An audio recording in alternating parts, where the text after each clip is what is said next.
We certainly hope so. In fact, we are very pleased with the outcome of today's vote, which happened less than 2 hours ago.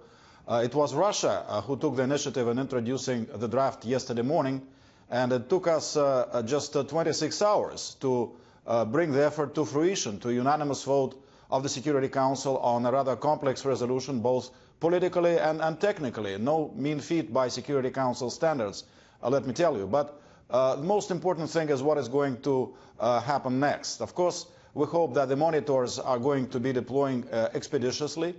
The mandate is very carefully outlined, so it's very clear both for the monitors what they're expected to do, to the government and the opposition, what they expected to do for the monitoring mission to be successful, both in terms of allowing them to get objective information and in terms of making sure that they operate in an environment of safety and security.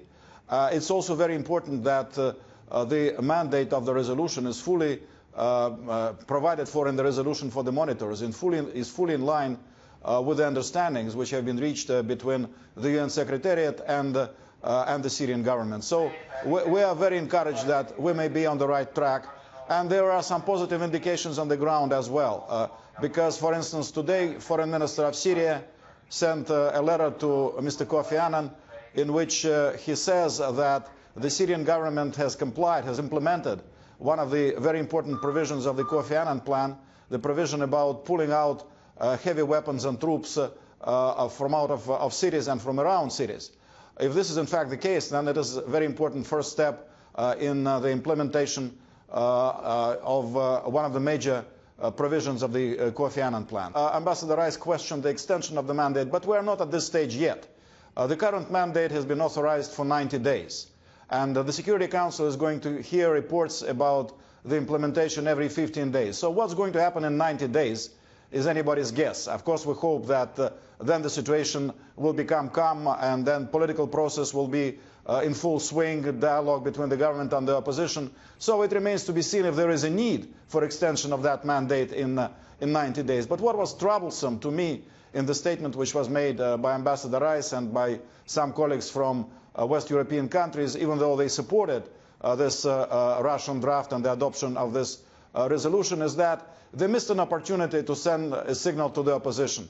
They kept criticizing the government, saying nothing about what they expect from the opposition, which is in fact outlined very clearly in the Security Council resolution, which they themselves had just voted for. And all those predictions of doom and gloom and threats of various plans which are being hatched somewhere, those things are not productive. I think they are distracting from the implementation of the Kofi Annan plan and from the political effort of the Security Council, and they may give ground for some extremists to believe that their cause is still has some prospect for taking over the political process which we are trying to see established in Syria. So, you know, we are not naive. Even though the Security Council voted unanimously today, we know that some members of the Security Council, some important members of the international community are still continuing to think in confrontational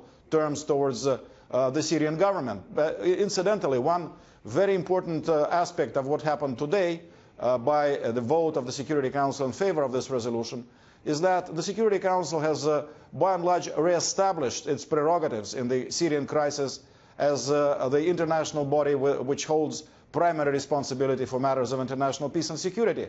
So all those who talk and make statements and convene and gather and discuss various groups of friends or whatnot of Syria must also be respectful of Security Council resolutions and must contribute to its successful implementation. Well, you know, they are not in line. They are not in line with the resolution which was passed today by the Security Council, and a resolution which was passed a week ago, in fact, on deploying the advanced group of monitors. You know, when they keep piling up sanctions against the Syrian government and say nothing about the need for the opposition to enter into dialogue with the Syrian government, of course it's not in line with the Security Council resolution which we adopted today, and of course it is not a positive contribution to the support and implementation of the Kofi Annan plan. But we hope that they will adjust their policy to the Kofi Annan plan, and that in fact they will do what they're supposed to do, and that is impress it on the opposition